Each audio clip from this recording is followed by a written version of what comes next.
My father died when I was 7, or at least that's what I was told. A car crash, a rainy night, a closed casket funeral, and a mother who never spoke of him again. I grew up fatherless, with only a handful of hazy memories and a single photo tucked into an old wallet. My father holding me as a baby, grinning, but with eyes that unsettled me even then. On the eve of my 30th birthday, just a week before Father's Day, I received a letter in the mail, a thick ivory envelope with no return address. Inside was a single card. To my son, it's been a long time. I'm ready now. Come visit me. Father's Day. 121 Rook Hill Road. It was signed. Kanchum.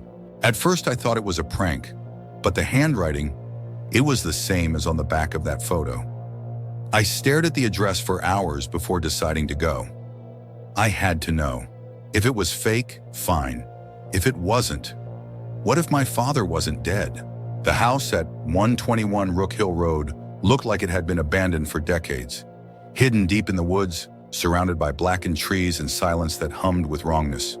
The mailbox was rusted shut, and the windows were covered in old lace curtains yellowed with age. But the front door creaked open at the slightest touch. Inside, it was dim. Dust floated in thick beams of light slicing through cracks in the ceiling. The furniture looked Victorian, untouched and heavy with time.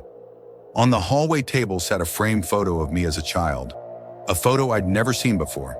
"Dad," I called out. Silence.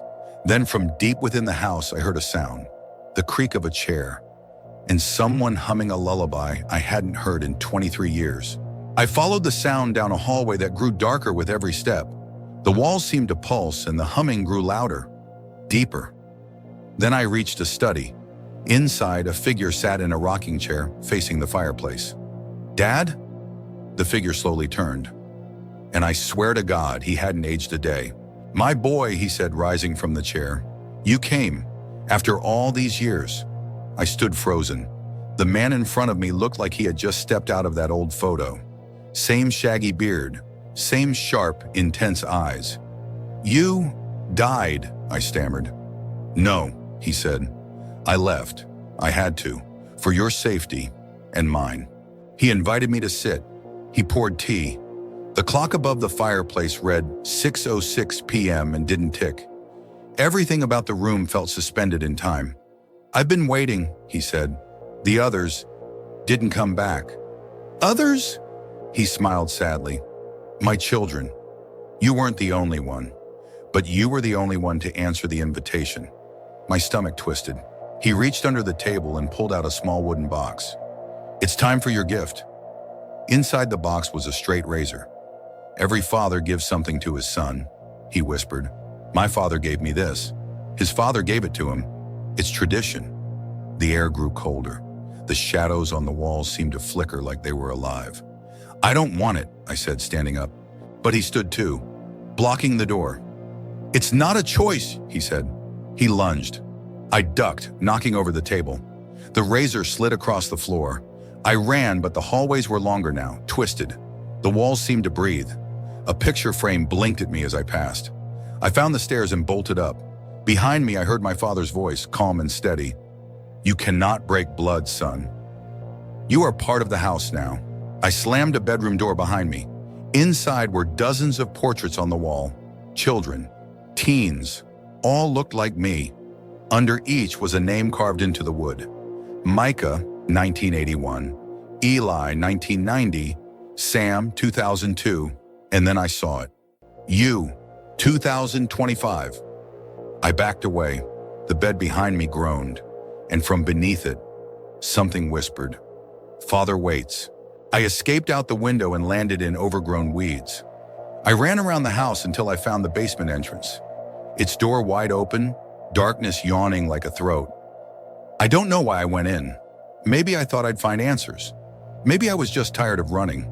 The basement smelled like wet soil and copper. Along the walls were jars. Inside each, something horrible. A shriveled hand, a child's shoe, a lock of hair suspended in yellowing liquid. A red book sat on a table. I opened it. Each page listed a name, a date, and a ritual. At the end was mine.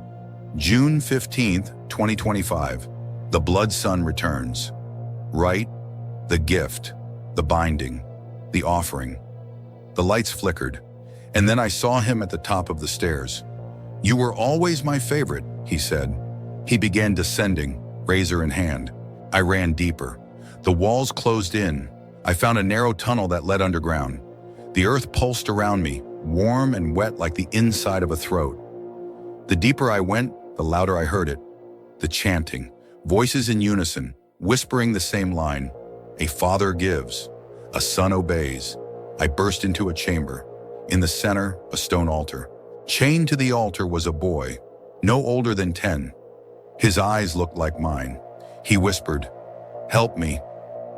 My father appeared behind me. "This was your gift when you were a child, but you escaped it. Now the cycle demands a balance. The child must become the father." He handed me the razor. "I gave you life," he said. "Now you must give it back." I looked at the boy. I looked at the blade, and I refused. I turned the blade on him. We fought. The chamber shook. The ground split. The shadows screamed. I plunged the blade into his chest, and the house howled. He staggered back, laughing through the blood. "You don't kill me," he whispered. "You become me." But the chamber was collapsing. I grabbed the boy and ran. The tunnel caved in behind us. The entire house above groaned and split and caught fire. We barely made it to the trees before the entire thing collapsed into flame and ash. I never found the boy again. I turned and he was gone. The house? It was never on any map. No one had heard of Rook Hill Road. A week later, on Father's Day, a package arrived at my apartment. Inside was a single photograph, me as a child, and behind me, smiling, was my son. The caption read, "The gift always returns." A week later, on Father's Day, a package arrived at my apartment. Inside was a single photograph, me as a child, and behind me, smiling, was my son. The caption read, "The gift always returns."